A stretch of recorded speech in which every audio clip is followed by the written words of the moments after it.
Hey gang, starting a new topic here called linear programming, and I've got two videos. I actually prepared these videos uh, previously. I don't even remember when. If I know the truth, but I'm just going to give you this intro video, this intro part of maybe a couple of minutes, and then it'll go directly into the video that I created a couple of I think a couple of months ago, maybe who knows, maybe a year ago.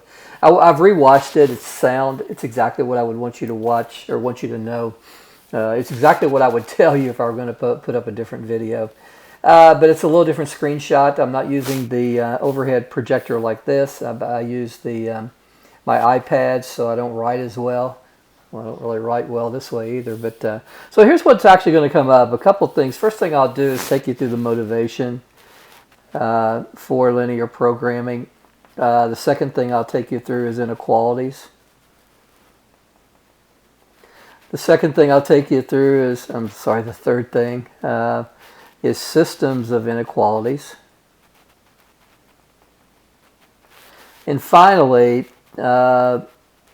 using your TI-84 to solve systems of linear equalities. So, guys, this was what's going to happen. So, just a little different format than what we've been using so far in this class, but same professor, same textbook. I used the same textbook at that time, so nothing else. So, hey, kick back and enjoy.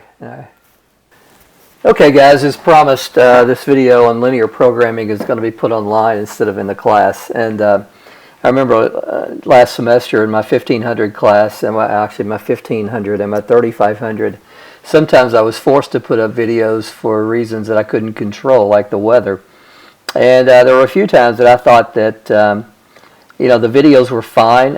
If students would take the time to sit down and really watch them, they certainly worked. But I think that there were times last semester that the video wasn't as effective as if we had met in class. Now, this is one of those situations where I think it's just opposite. I think the most effective way to present linear programming is online through this video than it would be in class. And the reason is I watch you guys struggle with the calculator, and some of you are very successful with the calculator. Students move at different paces with the calculator. This is going to the calculator exercises, or I'm sorry, the calculator keystrokes for this are going to be pretty complex. So this is going to give you the opportunity to slow me down, to pause me, to stop, and stay up to pace with your calculator. So linear programming, in this lecture, there are going to be a couple of things that I want to do. First of all, I want to review inequalities. They play a major role in linear programming. And then I want to run through two examples of linear programming problems. So guys, from here on out, when you see LP, we're talking about linear programming. Now, guys, linear programming problems are just an extension of systems of linear equations.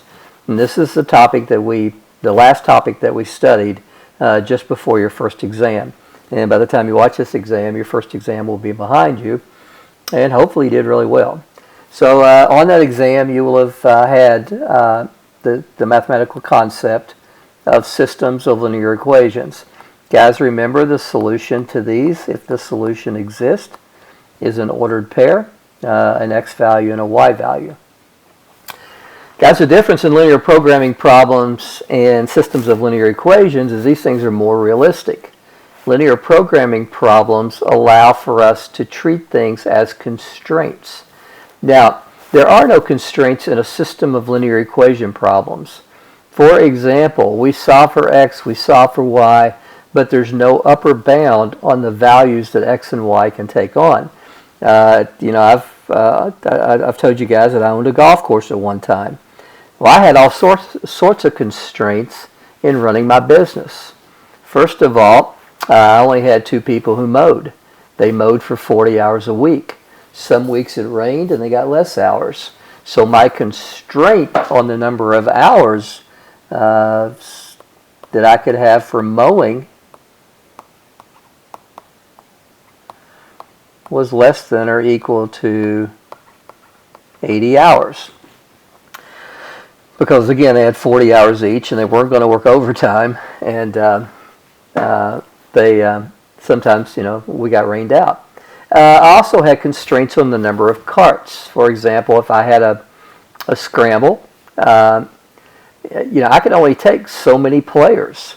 So I had at that time, the number of golf carts that I had was 25. So the most number of golf carts that I could have out on the golf course at one time had a natural constraint to it in terms of 25. Now, if you figure that there's 2 players per cart, then the number of players, considering that nobody walked, and they didn't, okay, we had a lazy group of people, so the number of players would be less than or equal to 50. So we get into inequalities because they're a natural function of certain constraints that we run into in linear programming problems. Now, let's just look at a couple of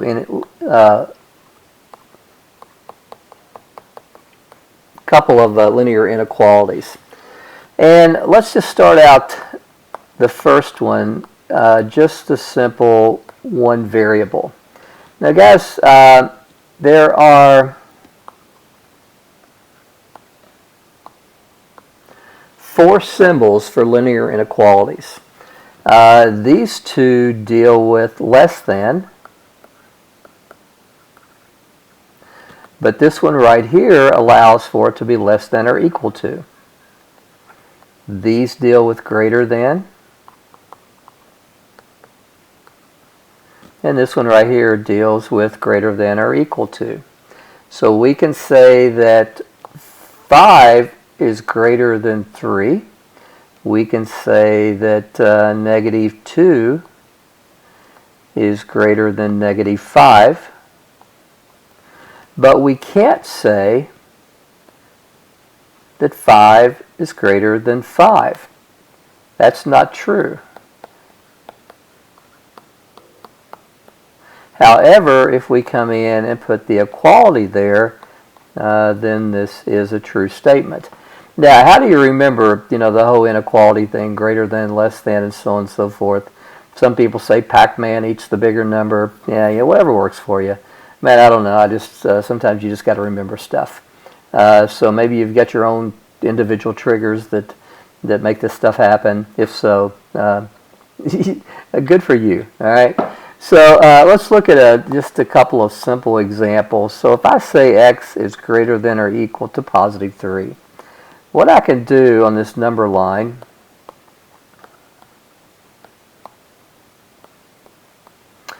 is I can bubble this in with a solid line and draw a line to the right of it, telling me that any number that I have in this shaded area over here, if you want to think about this as being shaded, is part of my solution set. So for example, somewhere out here is the number 927. Well, 927 when put in for x makes a true statement. It's in the solution set. However, if I choose a number that's not in the solution set, for example 1 is not greater than or equal to 3, so it doesn't make us a true statement. So again, it's not in the solution set. Now, as you might imagine, these things can get a little bit harder.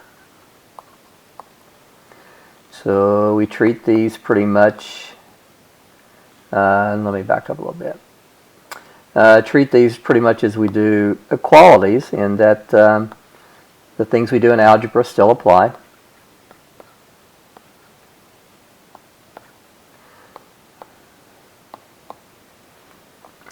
So guys, our solution set here would be x less than or equal to -1/3. So the same thing would apply.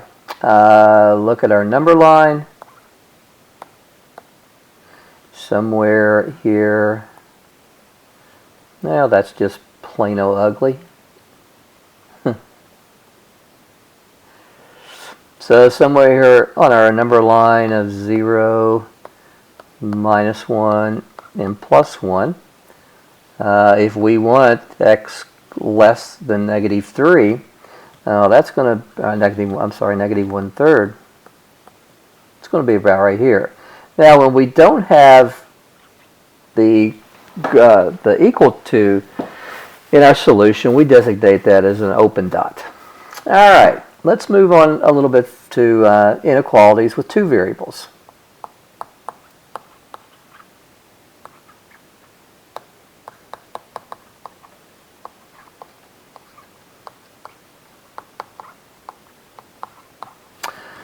And let's say we have something like this. Now, before I work this, I want to tell you a very, very, very important characteristic.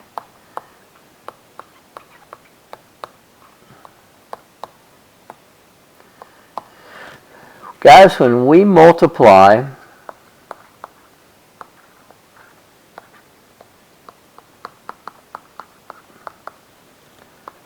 or divide by a negative, we must change the sign.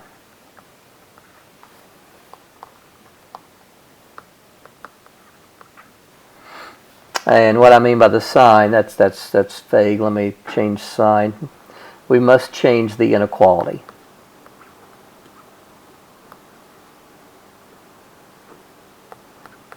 I don't know why, but it's not letting me write down here. Okay, so we must change the inequality. Now, let me show you what happens there. Let's say we have 2 minus x greater than or equal to 7. Now, the first thing we would want to do is we'd want to subtract 2 from both sides, leaving us with negative x greater than or equal to 5. Okay? Now, a lot of times students will say, well, I have negative 2 there. Why didn't I change the sign? Well, you're not paying attention. I said when we multiply or divide by a negative number. That's subtracting. That's adding a negative number. We didn't multiply or divide. But what I would need to do now is I'd need to come in and divide by negative 1 on both sides, or equivalently multiply by negative 1 on both sides. Because what I want to ultimately end up with over here is x and not negative x. Well, guys, this is going to give me on the left-hand side x, and on the left-hand side it's going to give me negative 5. Well, the principle that I just showed you says we have to change the sign when we do that. So instead of greater than or equal to, we have to change this to less than or equal to. Now, I've tried to show in symbols and theory and so on and so forth to students how, why that's the case, and it never seems to work. So at the end of the day, just remember that you have to do that. Okay? So if we run into something like 7 is greater than or equal to minus 3x plus 4. First thing we would do is subtract 4 from both sides.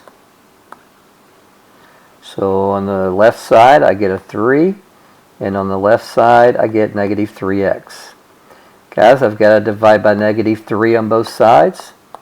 So therefore I have multiplied or divided by a negative 3. So the end result here is going to be, on the left-hand side, I get a negative 1. I have to change the sign. And on the right-hand side, I get an x. So this is read that, and this is kind of weird because we read this way. This is saying that x is greater than or equal to negative 1. Now, some students find that kind of hard to see it that way, and they find it more advantageous to change the direction. Put the x over here. Notice that the big part is going toward the x. So guys, when I rewrite that, the big part has to go toward the x. And then I have negative 1. So guys, these two statements right here are equivalent. They're saying the same thing. Negative 1 less than or equal to x is the same thing as saying that x is greater than or equal to negative 1. Because notice again, the open part right here is pointing toward the x. The open part right here is pointing toward the x. Okay, now let's go back to the original problem here. 5x minus 3y less than or equal to 15.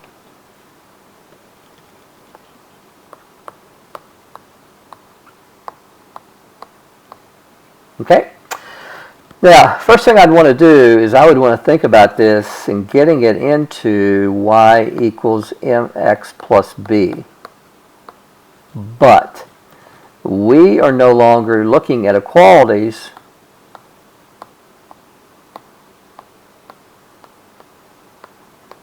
We're looking at inequalities. So we're going to end up with y equals mx plus b, but instead of an equal sign here, we're going to have one of these. Okay?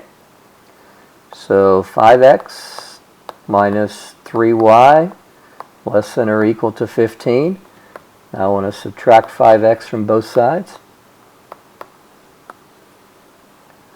On the left-hand side, I'm given negative 3y. Do I change the sign?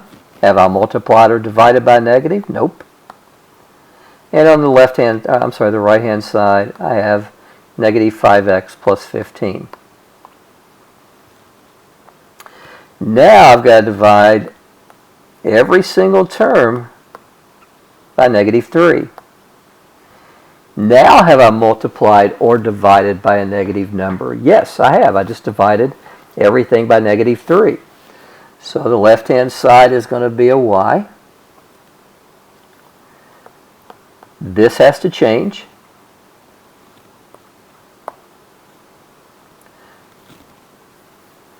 This term right here, a negative divided by a negative is a positive.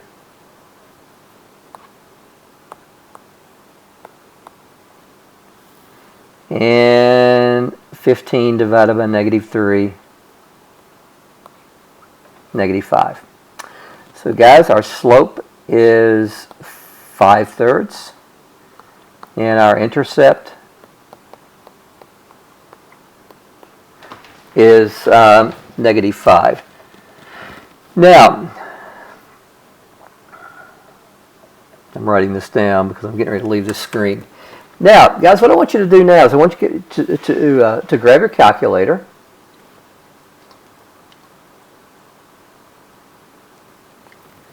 And I want you to go over here to y equal, and I'm going to show you how to plot an inequality.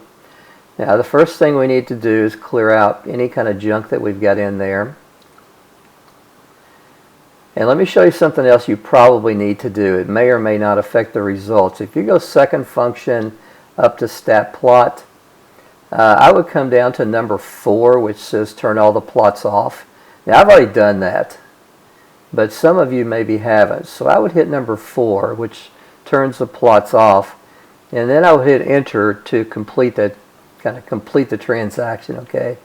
Now, we'll go back to y equal. Now, anytime you put in a fraction in these things, put your fraction in parentheses. Why? Well, because I've taken off so many points over the years for students who didn't do that. I don't want to take off points. I want to give points, okay? So, guys, believe it or not, just to give you an illustration of what the difference is, to many of you, probably most of you, I don't know, what I have in y1 and y2 look the same. But that's not the way the calculator sees it. The calculator sees this in y1 is taking 5/3 times x. The calculator sees this in y2 is taking 5 divided by 3x. And those are two different things. Let me go back to the blackboard here, and let me show you why. This versus this is different stuff. I mean, just think when x is equal to 1. This over here gives us 5/3. This over here gives us 5/3. You might say, well, there's no difference. Well, if there's no difference, it has to hold true for all values. If we multiply by 2, we get 10/3. I'm sorry, not multiply by 2, but if we put x equal 2 in for, or 2 in for x, and if we put 2 in for x over here, we get 5/6. And guys, those are not the same fractions. So it may hold true for one value, maybe two values, but it's not going to hold true for all values, and that's what we need. Okay? Now, let's go back to the to what we have here. Okay? Now, what we need to do is, first of all, I want to get rid of this crap because that's just big old ugly. Now, to do an inequality, what we got to do is we've got to go someplace that most of you probably have never been. That's all the way over to the left.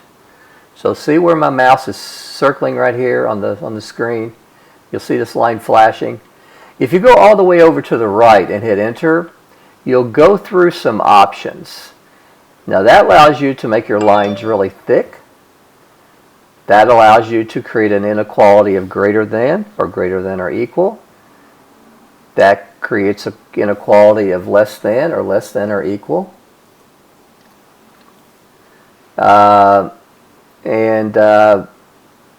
This gives us something we don't want. Okay, and that gives us something we don't want. And that brings us back to a light line. And that brings us back to the default. Okay?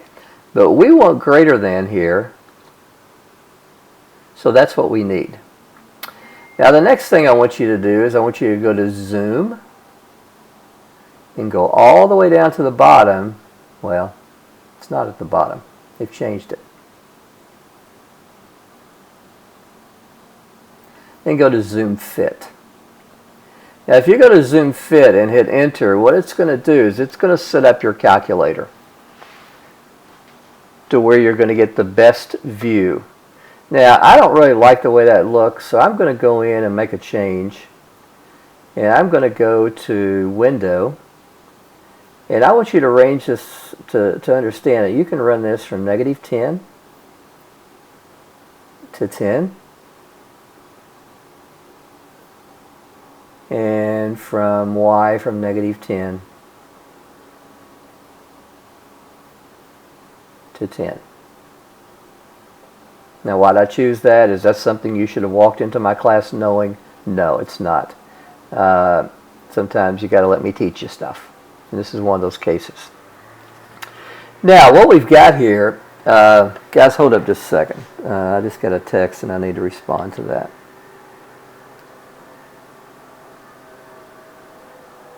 I know you're saying we're not supposed to be texting in class. It won't take long. Chill out.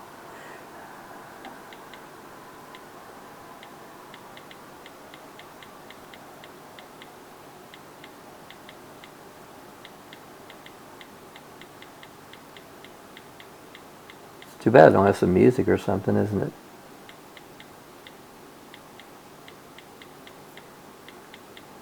Okay.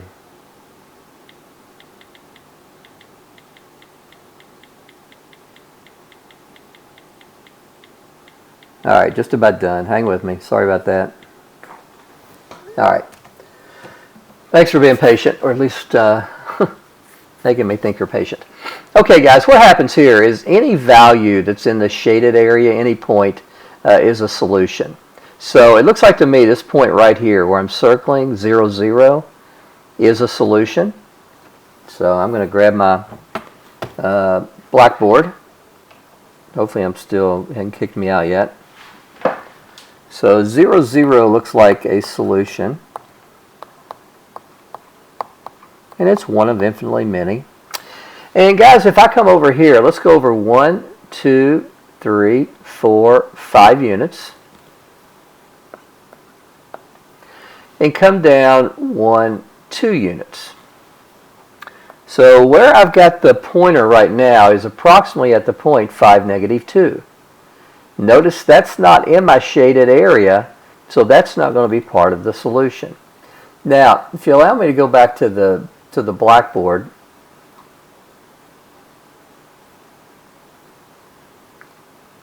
I've got that. I've got that 0, 0 was in the shaded area, so it's a solution. And 5, -2 is not a solution. Now, if we go back to our original problem,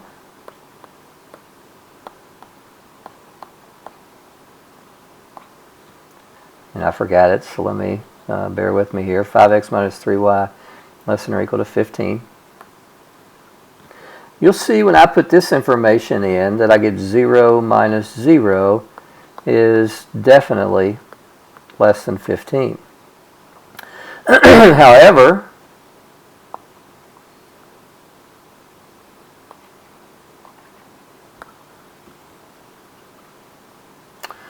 when I put this information in,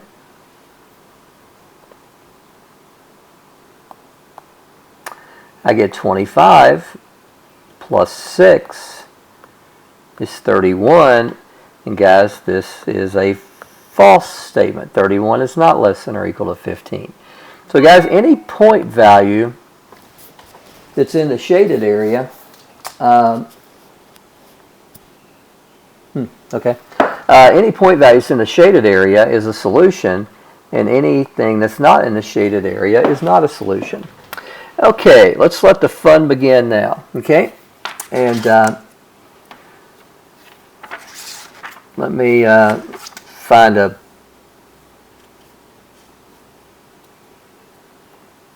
All right, let's take a look at this one.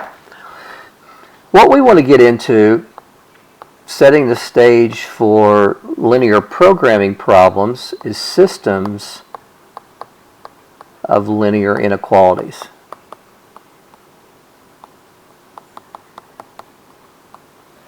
So we want to be able to solve things like this.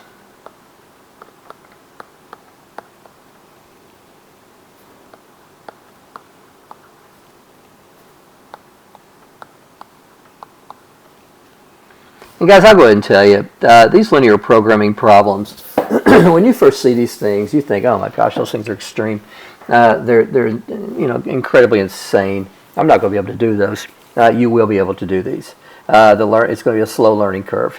But guys, be patient, be persistent, and just hang in there. It's going to happen. Students, I get emails and texts, and somebody sent me a thing on Twitter the other day. Said, I'm taking a class where we're doing linear programming. I didn't think I'd ever learn it, but I prefer your way a lot more than the way I'm being taught. Guys, again, it's going to look like you're going to feel like you're trying to swallow a 500-pound marshmallow in one bite working these things, but you will learn them. Or I think at least most of you will. Hopefully all. So guys, what we're looking for here is we're looking for solutions that make both of these a true statement. So the first thing I want to do is I want to convert these into y equals mx plus b form. So the first one is going to be y less than or equal negative 3x plus 21. And the other one, I've got a little bit of work to do. So I've got negative 2y less than or equal. I've got to move the x over, which makes it a negative x. Now I've got to divide by negative 2. Divide by negative 2. Now that's a little weird looking, but we can make it look like what we want. So these are going to cancel out, as you guys like to say. And ultimately what happens, we have divided by negative numbers, so this thing here has to change. So on the left-hand side we get y, and on the right-hand side we get a negative and a negative, which I would prefer to write as 1/2 x. Now if you just don't like that and you want to say, well, I just want to treat this as x over 2, that's perfectly fine. That'll work. So guys, our two values here are y less than or equal to negative 3x plus 21, and y greater than or equal to 1/2 x. All right, is everybody cool with this? All right, now let's go to the calculator. So we got two inequalities that we have to put in now, so it makes it a little bit more difficult, but still doable. So go to y equals.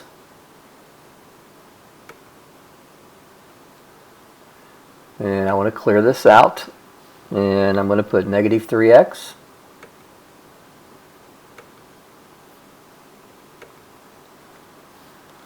plus 21.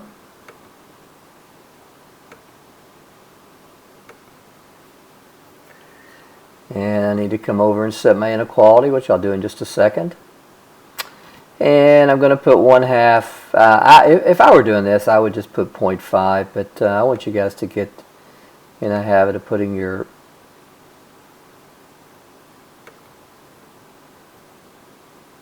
computer's running really slow, guys, so bear with me. Now, what I got to do now is I've got to make sure that I come all the way over here to the inequality stuff and put in the inequality that I need. Now, for the 1/2 x, I need greater than. So I'm going to start clicking until I see my line going up. All right, cool. Now I'm going to go up to the top one, and I'm going to click my line until I see down, because I need less than or equal to. Now, there's no distinction in your TI-84 calculators, or 83 or 82, whatever you're using, whether or not we do greater than or equal, or less than or equal. Okay? So what we're going to do now is we're going to just hit graph and hope that we get a picture that gives us something that makes sense. If not, we may have to adjust the window.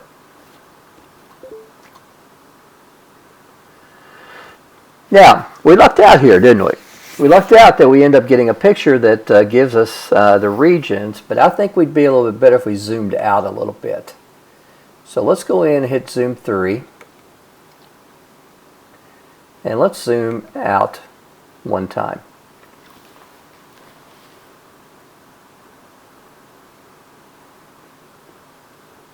All right, gives us a little better picture. Now, let me show you what's going on here. You've got 4 regions.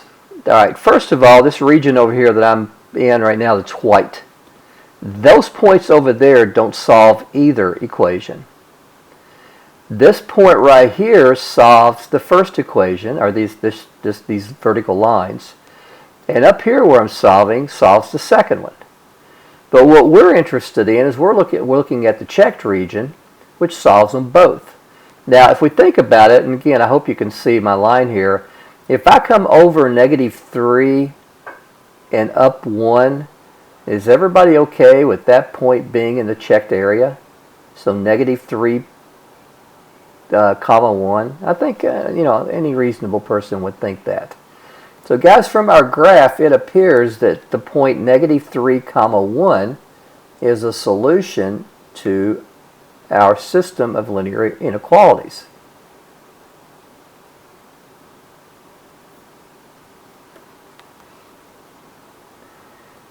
All right, let me get my AirPlay back here.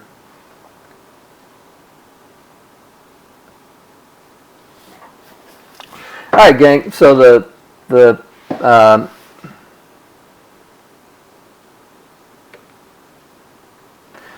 point, when we looked at our solution set,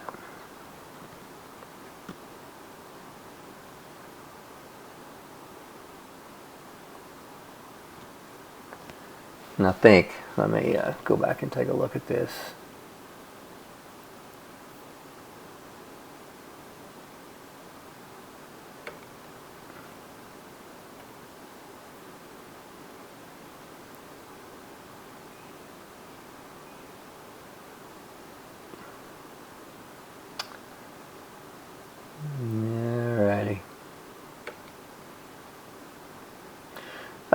The solution set, yeah, it looks something like what I've got on this.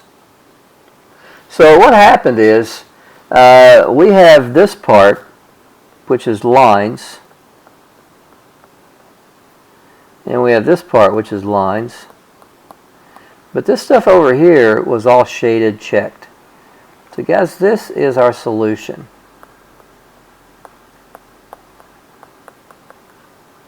And it was reasonable to me that the point -3, comma 1 was in that. So if we check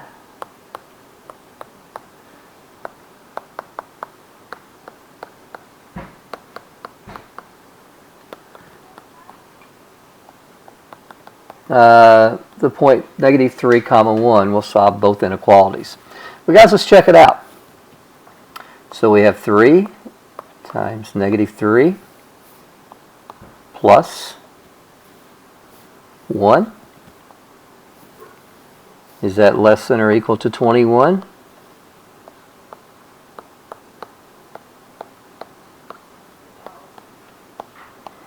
Well, -8 is less, definitely less than 21, right?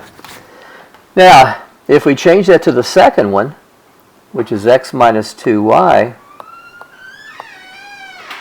less than or equal to 0, if we put in x as -3 and 2 as +1, is that less than or equal to 0?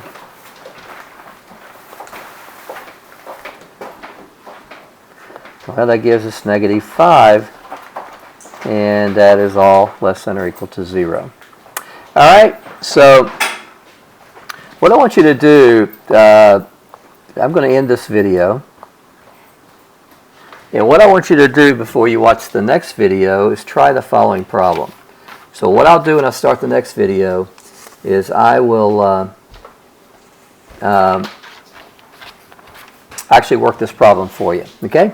So let's choose one a little bit more involved. So let's choose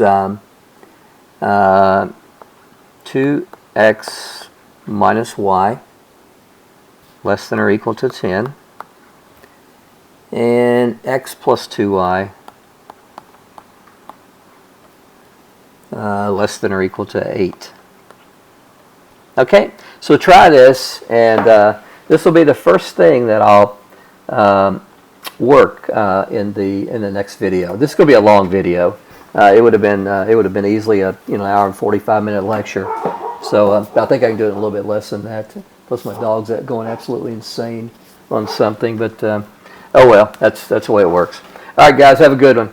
Work this problem try this problem before you start the second video, and give you a little bit of feedback on how you stand.